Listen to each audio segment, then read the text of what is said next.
হাঁটলে পেট তোর সামনে কেন যায় রে ঘটক ভাই, হাঁটলে পেট তোর সামনে কেন? ও বাবা, এদিক গোবর।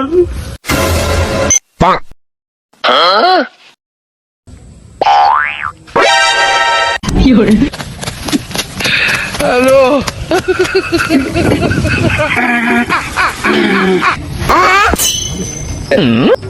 কারেন্টের দোষ, কারেন্টের দোষ, ধর দে।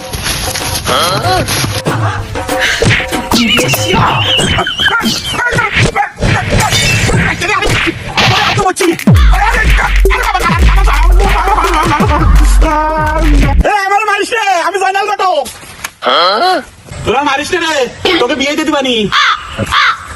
আরে টেঙ্গি ভাই, তোর নজর মেয়ের সাথে লাইন ক বিয়েতে দিবে না? হবে না, সত্যি হবে না। ক তাহলে ও জয়নাল ভাই, তাহলে তুমি এক কাম করো, বুঝছো? তুই যে নইজের মেয়ে আছে না, হ্যাঁ, ওই নইজের মেয়ের সাথে আমার একটু লাইনটা ক্লিয়ার করে দাও, বুঝছো? টেনশন করিস না রে, দিবানি দিবানি। তাহলে মাথায় যেন থাহে। আচ্ছা, যাই তো।